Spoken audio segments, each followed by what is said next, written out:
चलिए भाई, आ जाइए सारे बच्चे। बेटा एक बार फिर से आपका स्वागत है आपके अपने फेवरेट एजुकेशनल प्लेटफॉर्म पे, जिसका नाम है क्लास 12 बाय अनअकैडमी, और मेरा नाम है आकाश।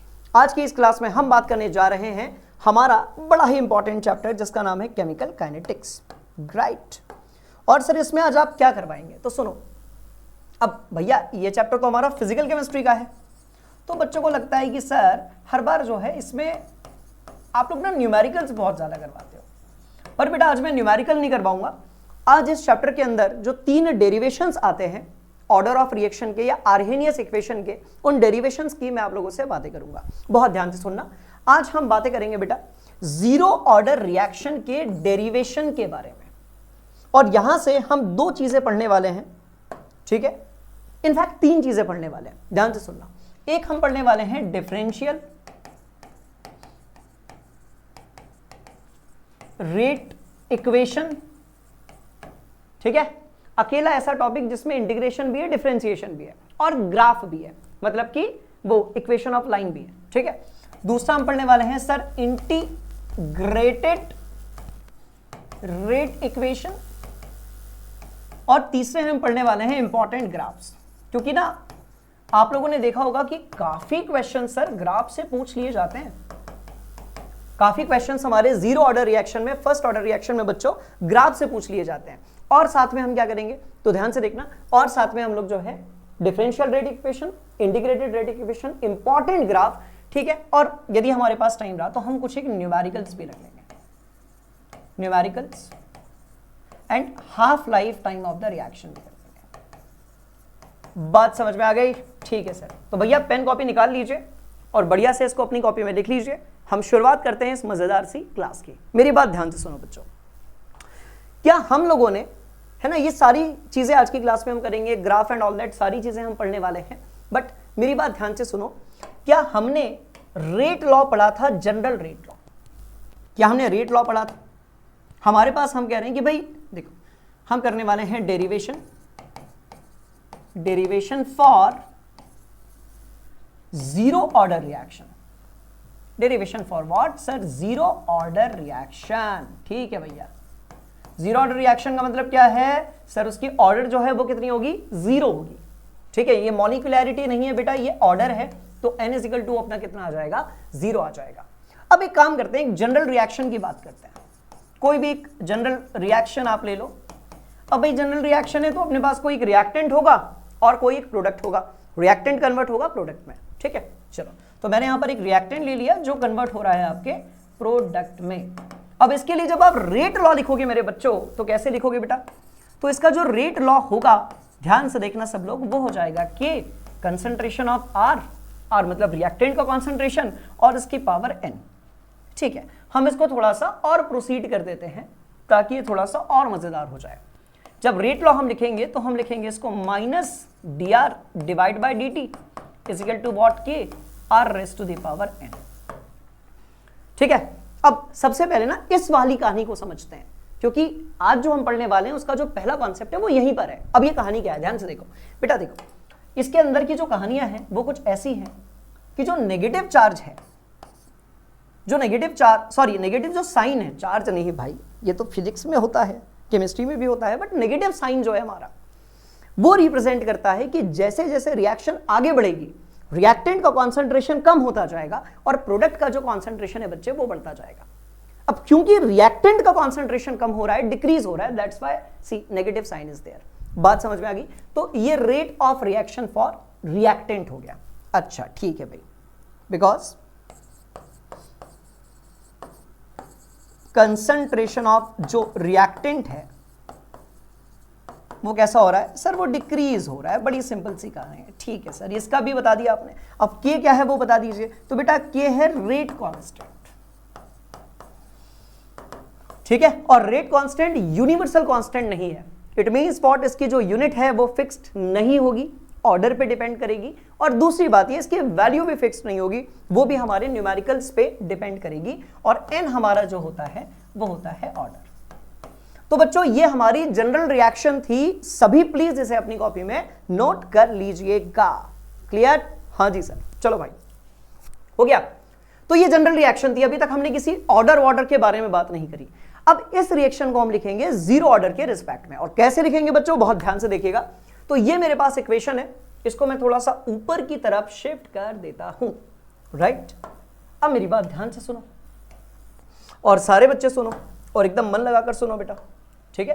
तो अब मैं आपसे कह रहा हूं for zero order reaction, for zero order reaction जो हमारा रेट होगा वो कैसा लिखा होगा, वो होगा sir minus d r divide by d T.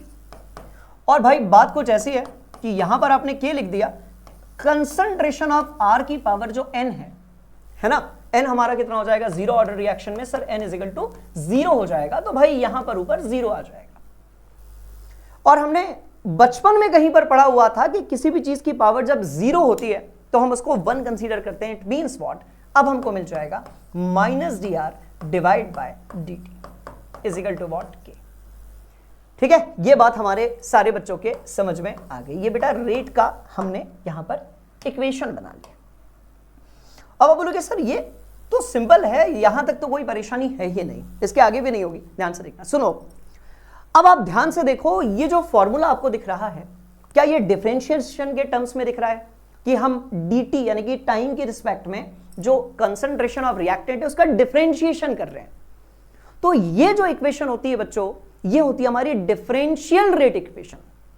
बहुत सारे बच्चों को ना कंफ्यूजन होता है कि सर डिफरेंशियल रेट इक्वेशन कौन सी है और इंटीग्रेटेड रेट इक्वेशन कौन सी है। तो मेरे बच्चों बेटा ये जो इक्वेशन बनी ये हमारा पहला टारगेट था आज का, और इसी को हम कहते हैं डिफरेंशियल रेट इक्वेशन, जो कि मैंने पहले भी बताई थी, डिफरेंशियल रेट इक्वेशन। क्या यहां तक की बात समझ में आ गई? हाँ सर, ठीक है।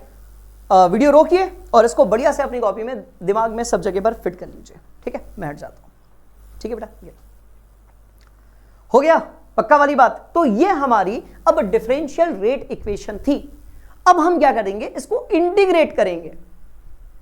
अब हम क्या करेंगे, इसको हम इंटीग्रेट करेंगे। अब सवाल पैदा होता है कि सर आप इसको इंटीग्रेट क्यों करोगे? तो देखो, इनिशियल कॉन्सेंट्रेशन को तो आप आर नॉट वगैरह से रिप्रेजेंट कर देते हो। भाई कोई रिएक्शन होगी तो कॉन्सेंट्रेशन में वेरिएशन आएगा। तो जब रिएक्शन में कॉन्सेंट्रेशन में वेरिएशन आएगा तो उसको आप रिप्रेजेंट कैसे करोगे? उसको एक इक्वेशन से रिप्रेजेंट करोगे और उसी को हम बोलेंगे इंटीग्रेटेड रेट इक्वेशन। बात समझ में आई? तो डिफरेंशियल रेट इक्वेशन अब आपके सामने है। अब हम डेरिवेशन करेंगे किसका? इंटीग्रेटेड रेट इक्वेशन का, ठीक है। चलो ये बात अपनी क्लियर है सर। बढ़ते हैं थोड़ा सा आगे। अब हम डेरिवेशन करते हैं मस्त वाला इंटीग्रेटेड रेट इक्वेशन का। आ जाओ भाई, इंटीग्रेटेड। ऐसा तो मैथ्स में भी नहीं होता होगा यार, एक ही टॉपिक में पहले डिफरेंशिएशन उसके बाद सीधे इंटीग्रेशन, राइट। आ जाओ बेटा। तो मैं आपसे बात कर रहा हूं इंटीग्रेटेड रेट इक्वेशन। अब ये कैसी होगी सर, इस पर भी हम थोड़ी सी बातें कर लेते हैं। तो सुनो मेरी बात ध्यान से। डिफरेंशियल रेट इक्वेशन हमने क्या लिखी थी पीछे? हमने लिखी थी that minus d r divide by d t is equal to k. आपने कहा ठीक है सर, कोई दिक्कत नहीं है, आ जाओ यार। तो अब इंटीग्रेटेड रेट इक्वेशन के लिए हम डेरिवेशन करने जा रहे हैं। यहां पर बढ़िया से लिखो, we know that differential rate equation. और सुनो, इसको बढ़िया से कॉपी में नोट कर ही लेना बेटा, एग्जाम में आता है और तगड़ा आता है कभी कभी, हमेशा नहीं आएगा बट कभी कभी इसका डेरिवेशन आ जाता है। और इसके डेरिवेशन से ही आपको पता चलेगा कि भाई इसके जो ग्राफ्स होते हैं वो बेसिकली कैसे बनते हैं। बात समझ में आ रही है? तो अब इसके लिए क्या करेंगे, हम लिखेंगे minus d r divide by d t is equal to what sir k. एक काम करते हैं, हम इसको ऐसे लिख सकते हैं क्या, minus d r is equal to k d t. आपने कहा सर बिल्कुल लिख सकते हैं, बहुत ही बेसिक लेवल का इंटीग्रेशन यहां पर हम पढ़ने जा रहे हैं, ठीक है। क्या हम ऐसे लिख सकते हैं मेरे बच्चों, d r is equal to what minus k d t. आपने कहा सर बिल्कुल लिख सकते हैं। बेटा ये जो इक्वेशन आपको मिल रही है इसको आप बोल दो इक्वेशन नंबर, कुछ भी बोलते हो, alpha beta gamma 1 2 3 4 get on the chemistry 4, कुछ भी बोल दो, कोई फर्क नहीं पड़ने वाला, ठीक है। चलो अब हम करने वाले हैं इंटीग्रेट इक्वेशन नंबर 1। अब जब मैं इसको इंटीग्रेट करूंगा तो ये दिखेगा कैसे, ध्यान से सुनना। हम यहां पर भैया इंटीग्रेशन का क्यूट सा साइन लगाएंगे, ये हो जाएगा dr is equal to sir यहां पर आ जाएगा integration of minus k dt। In fact k भी आपका कांस्टेंट है, वो भी बाहर की तरफ आ जाएगा, तो माइनस के आपका बाहर आ गया और ये यहां पर आ गया आपका dt। क्या ये बात क्लियर है सर? अब ध्यान से मेरी बात सुनना, ठीक है? तो अभी इसका इंटीग्रेशन कितना हो जाएगा सर? ये हो गया r is equal to what minus k t plus बेटा इंटीग्रेशन कांस्टेंट भी तो लेंगे, राइट? तो ये जो इक्वेशन मिली है, इस इक्वेशन को मैंने नया नाम दिया और इस इक्वेशन को हमने कहा इक्वेशन नंबर 2। एक बार पूरा देख लो, बहुत सिंपल मैथ्स है, बहुत सिंपल, मतलब जितनी फिजिक्स में यूज होती है मैथ्स उससे तो बेटा बहुत ही ज्यादा सिंपल है। बात समझ में आ गई? चलो भाई, तो इधर पे मैंने equation number first, there is the equation number second. अब इक्वेशन नंबर सेकंड जो है उसमें ना ये जो मुझे इंटीग्रेशन कांस्टेंट सी है इसको एलिमिनेट करना है। क्या करना है? एलिमिनेट करना है। अब मेरी बात ध्यान से सुनना, ठीक है? एट स्टार्टिंग, अब भाई at starting when t is equal to 0, t is equal to 0 का मतलब ये कि रिएक्शन अभी स्टार्ट नहीं हुई है, रिएक्शन स्टार्ट होने वाली है बट अभी स्टार्ट हुई नहीं है, तो t इज इक्वल टू हमने कितना लिया? 0 लिया। तो जब t इज इक्वल टू 0 होगा, r इज इक्वल टू क्या होगा बेटा? r इज इक्वल टू हो जाएगा r0। अब आप बोलोगे सर वो नई हस्ती की एंट्री जो है वो कहां से हो गई? सुनो मेरी बात ध्यान से, R जो है वो जनरल कॉन्सेंट्रेशन है रिएक्टेंट का, और R0 जो है वो इनिशियल कॉन्सेंट्रेशन है। आपका जो रिएक्टेंट रहा होगा उसका इनिशियल कॉन्सेंट्रेशन क्या रहा होगा सर? R0 रहा होगा। बात समझ में आ रही है? तो जब रिएक्शन स्टार्ट ही नहीं होगी, जब रिएक्शन स्टार्ट नहीं हुई होगी, तो उस पर्टिकुलर केस में t इज इक्वल टू 0 और r इज इक्वल टू कितना होगा सर? R0। क्लियर हो गई बात? इनिशियल कॉन्सेंट्रेशन को हम लोग R0 कहते हैं, t इज इक्वल टू 0 पर। ये दोनों वैल्यूज को हम पुट करेंगे इक्वेशन नंबर सेकंड में। चलो भाई इसको लिख देते हैं, डेरिवेशन में लिखना जरूरी है ना? Put the values of t and concentration of r in equation number second. चलो भैया पुट करते हैं, देखते हैं क्या मिलता है।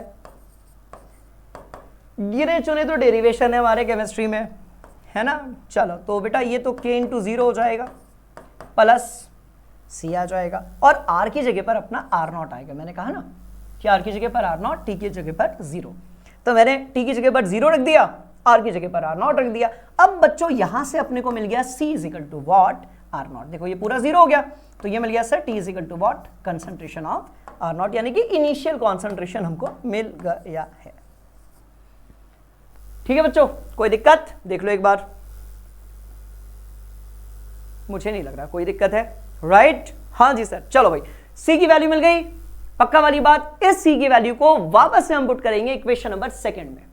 तो इस पूरे कहानी का जो सेंट्रल इक्वेशन है, इस पूरे डेरिवेशन की जो सबसे इंपॉर्टेंट पार्ट है, वो बेटा ये सेकंड इक्वेशन है।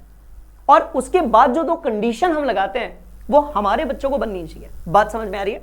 चलो, हालांकि बड़ा स्लो डेरिवेशन हमने किया है तो आपको बन भी गई होगी, ऐसा कुछ है नहीं इसमें, ठीक है? चलो बच्चों, क्या यहां तक की बात समझ में आ गई? आ गई सर। चलो भाई ये वाली बात हमारे बच्चों को बढ़िया से समझ में आ गई है। Now put the value of c। Basically integration constant को हमने ग्राफ बनाने के लिए कह लो, या इनिशियल कॉन्सेंट्रेशन को की एंट्री करवाने के लिए ले लो।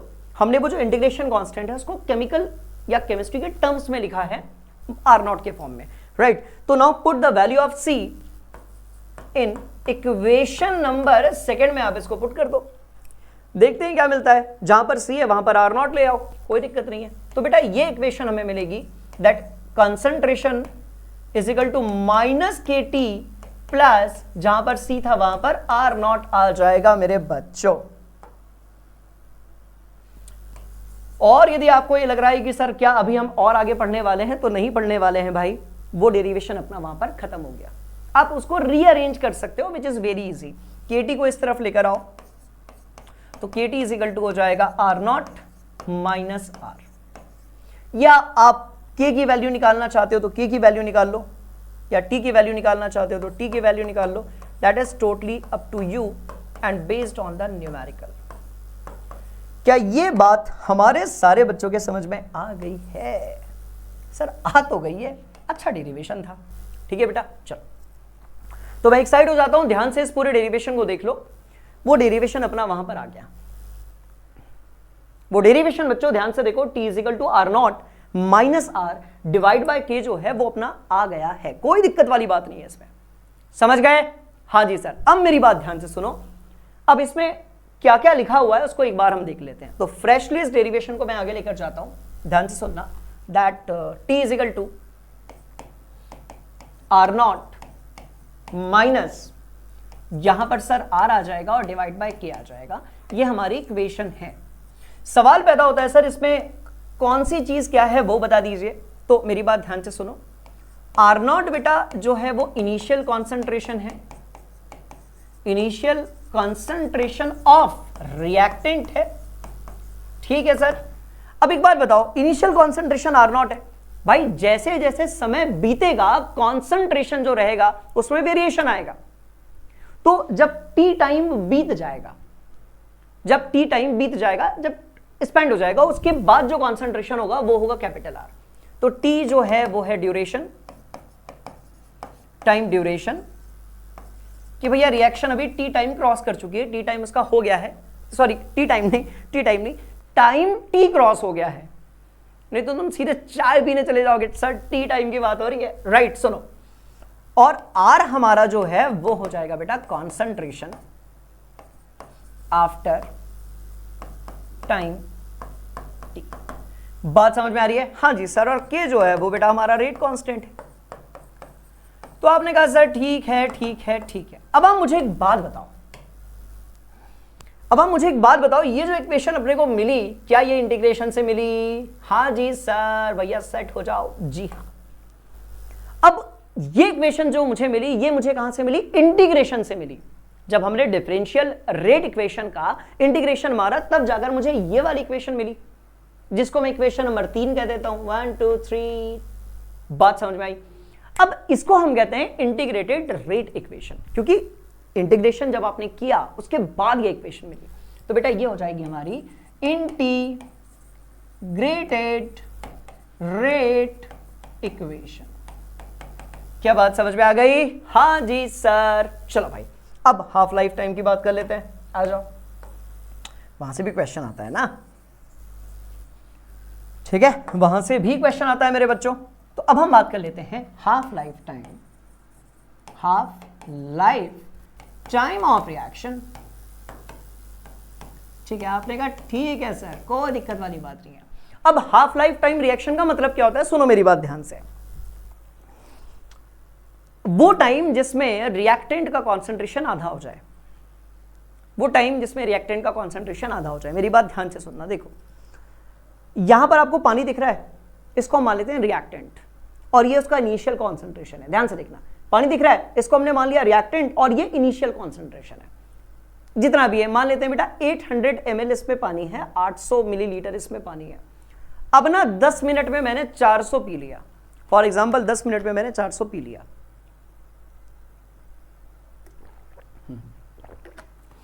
10 मिनट में मैंने आधा खत्म कर दिया, तो हाफ लाइफ क्या होगी? 10 मिनट। बात समझ में आ रही है? वो टाइम जिसमें इनिशियल कॉन्सेंट्रेशन आधा हो जाए उसको हम कहते हैं हाफ लाइफ। बात समझ में आ रही है? तो हाफ लाइफ की डेफिनेशन मारते हैं पहले तो बढ़िया वाली। तो हाफ लाइफ का मतलब क्या होता है? ध्यान से सुनना मेरे बच्चों, कंफ्यूज नहीं होने का बिल्कुल भी। इसको बेटा t1/2 से रिप्रेजेंट करते हैं। बहुत सारे बच्चे इसको t/2 कहते हैं, but t/2 is something different. ये t1/2 है, ठीक है। Time duration in which initial concentration of reactant becomes 50% या हाफ कह लो, और हाफ लिख लो भैया, इंग्लिश में लिख लो, बहुत मैथ्स की बातें हो गई। चलो हाफ। बात समझ में आ रही है? तो वो जो टाइम अपने को मिलेगा बेटा उसको हम हाफ लाइफ टाइम कहेंगे। ऐसा कोई रॉकेट साइंस नहीं है, ठीक है, बहुत सिंपल रे बाबा। गोला अच्छा वाला बना दे, टेंशन नहीं लेने का। तो बेटा ये हमारा t1/2 हो गया। आपने कहा ठीक है सर, अब इसका भी डेरिवेशन है, एक लाइन का है, बहुत ध्यान से सुनिएगा। अब मैं आपसे कंडीशन लगा रहा हूं कि भाई जब इनिशियल कॉन्सेंट्रेशन हमारा आधा हो जाएगा, मतलब व्हेन R की वैल्यू हो जाएगी R0 डिवाइड बाय 2। R की वैल्यू क्या हो जाएगी बच्चों? R0 divide bye 2। बात समझ में आ रही है? तो उस टाइम पर जो टाइम t होगा उसको हम लिखेंगे t1/2। बस ये दोनों वैल्यूज को इक्वेशन नंबर 3 में पुट करने का। पुट दीज वैल्यूज, ऐसा ना फिजिक्स वाले गुरुजी टाइप की फील आ रही है ना? ऐसा लग रहा है कि खूब डेरिवेशन खेल रहे हैं बच्चों आज हम, है ना? चलो, put these values in equation number 1 2 3 में रख देते हैं। तो जहां पर r है वहां पर आ जाएगा दैट, यहां पर t1/2 आ जाएगा, R0 की जगह तो R0 ही रहेगा, माइनस जहां पर r है मेरे बच्चों वहां पर हो जाएगा बेटा R0 डिवाइड बाय 2, और ये यहां पर k। तो यदि मैं इसको थोड़ा और प्रोसीड करूंगा तो ये इक्वेशन कैसे दिखेगी? t1/2 is equal to what? देखो, R0 में से R0/2 में घटा दो भाई, माइनस कर दो। R0 में से R0/2 माइनस कर दो तो कितना बचेगा? सिर्फ R0/2, तो R0 डिवाइड बाय 2 के आ जाएगा। इस पे तो खूब बड़ा गोला बनाऊंगा मैं। बात समझ में आ रही है सब लोगों को? Yes sir, yes sir, yes sir, yes sir, yes sir. बेटा ये जो चीज अपने को यहां पर मिली है इसको हम कहते हैं half life for zero order reaction. तो इसी को हम कहते हैं बच्चों half life for zero order reaction. तो देखो मैंने आपका डेरिवेशन करवा दिया बढ़िया से, राइट? कोई डाउट होगा बेटा तो कमेंट सेक्शन में पूछ लेना, और यदि फर्स्ट ऑर्डर रिएक्शन के लिए भी आपको डेरिवेशन चाहिए तो उसे भी आप कमेंट सेक्शन में लिख देना। क्या ये बात समझ में आ गई? हाँ जी सर। चलो ये कहानी अपनी क्लियर है। अब देख लो, ये t का फॉर्मूला है, ये वाला आपका t1/2 का फॉर्मूला है। पर अब जितनी प्रॉपर्टीज हमने पढ़ी है ना उन सबके बीच में ग्राफ भी होता है। अब वो ग्राफ कैसा होता है उसके बारे में बात कर लेते हैं, आ जाओ। ठीक है, तो वो ग्राफ बच्चों यहां पर गिवन है, आप यदि ध्यान से देखेंगे, सी ग्राफ्स आर गिवन हियर। ठीक है, पहला जो ग्राफ है वो कंसंट्रेशन, यहां पर ए लिखा है हमने, हम उसको आर कहते हैं, कोई दिक्कत नहीं है, और यहां पर टाइम टी के बीच में, और स्लोप क्या होगा बेटा? तो माइनस के होगा। बात समझ में आ रही है भाई? सीधी सी कहानी है, जैसे जैसे समय बीतता जाएगा, टाइम आगे बढ़ता जाएगा, बात समझ में आ रही है, आपका कॉन्सेंट्रेशन डिक्रीज ही होता जाएगा, तो इनवर्सली ग्राफ बनेगा, सिंपल है। सेकेंड, रेट ऑफ रिएक्शन जो है वो कंसंट्रेशन के साथ कांस्टेंट है। अब आप बोलोगे सर ऐसा कैसे हुआ? अच्छा कलर ले लें क्या कुछ? ठीक है, अब आप बोलोगे सर ये कैसे हुआ, ये बता दो थोड़ा सा, क्या चल रहा है? हाँ, अब आप बोलेंगे सर ये कैसे हुआ, थोड़ा सा ये वाला बता दो आप। देखो भाई, हमने इसका जब रेट का फॉर्मूला लिखा था, यार ये दिख नहीं रहा है, सॉरी बेटा, इसको दोबारा लिखता हूं मैं। हमने जब रेट का फॉर्मूला लिखा था तो क्या लिखा था? अभी आपको यदि ध्यान होगा तो k और r की पावर 0 हमने लिखी थी, तो भाई ये पूरा तो 1 हो गया, तो रेट इज इक्वल टू कितना आया? Rate is equal to k आया। तो आप ध्यान से देखेंगे भाई, रेट के फॉर्मूले में तो कॉन्सेंट्रेशन का कोई रोल ही नहीं है। जब मैं जीरो ऑर्डर रिएक्शन की बात कर रहा हूं, रेट के फॉर्मूले में कॉन्सेंट्रेशन का कोई भी रोल नहीं है, तो बेटा स्ट्रेट लाइन बनेगी। वाइवा में कई बार आपसे पूछा क्वेश्चन जाएगा कि भाई स्ट्रेट लाइन क्यों बन रही है? तो बड़ी सिंपल सी कहानी है, कॉन्सेंट्रेशन पे जीरो ऑर्डर रिएक्शन के लिए रेट ऑफ रिएक्शन जो है या रिएक्शन रेट जो है वो बिल्कुल भी बेस्ड या डिपेंड नहीं करता है। चलो ये वाली बात भी हो गई, ये वाली बात भी हो गई। अब सवाल पैदा होता है कि सर t1/2 का इनिशियल कॉन्सेंट्रेशन से क्या कनेक्शन होगा? तो देखो मेरे बच्चों, अभी हमने यहां पर एक मस्त वाला रिलेशन जो है वो पढ़ा था, और क्या पढ़ा था? यहां पर लिखते हैं t1/2 is equal to what? R0 divide by 2k। पढ़ा था नहीं पढ़ा था? हमने पढ़ा था R0 डिवाइड बाय 2k। तो बड़ी इंटरेस्टिंग कहानी कि भाई जो डिनोमिनेटर में 2 एंड k है वो तो मेरे कांस्टेंट है, तो इनके बीच में डायरेक्टली ही बनेगा, t1/2 is directly with R0। बड़ी सिंपल सी कहानी है बेटा। और स्लोप कितना हो जाएगा? 1/2k। अपवर्ड डायरेक्शन में स्लोप है तो पॉजिटिव होगा, डाउनवर्ड डायरेक्शन में स्लोप है तो नेगेटिव होगा। बड़ी मस्त वाली बात है। ये मैं इसलिए आपको बता रहा हूं क्योंकि काफी बच्चे ग्राफ्स में और स्लोप बताने में कंफ्यूज हो जाते हैं। बात समझ में आ गई? तो मैं एक साइड हो रहा हूं, आप इसका जल्दी से एक स्क्रीनशॉट लीजिए और इस क्लास को हम खत्म करते हैं। तीनों ग्राफ्स अपनी कॉपी में आप बना लीजिएगा, राइट। और बच्चों इसके साथ साथ एक बड़ी ही अच्छी इंफॉर्मेशन हमारे सारे बच्चों के लिए, बेटा it is 30th of July today, कल 31st है और कल तक सिर्फ आप 60% ऑफ जो है उसका फायदा उठा सकते हैं, and you can use the code AR10। बात समझ में आ रही है? चलो, तो अभी 60% ऑफ है। जितने भी सब्सक्रिप्शंस हैं अनअकैडमी पर सारी कैटेगरीज के लिए, उन सब पर बच्चों 60% ऑफ है। डिस्क्रिप्शन में जाइए, बैचेस के लिंक की बने, बढ़िया से हमारे साथ जुड़िए, बढ़िया से पढ़ाई कीजिए और अच्छा रिजल्ट लेकर आइए, जैसा कि लास्ट ईयर भी आया हुआ था। Got it? हाँ जी सर। चलो बेटा, thank you so much, thank you everyone, see you in the next class, right. Bye bye everyone, bye बेटा। ठीक है, नेक्स्ट क्लास में मिलते हैं फर्स्ट ऑर्डर रिएक्शन के डेरिवेशन के साथ। जय हिंद, जय भारत।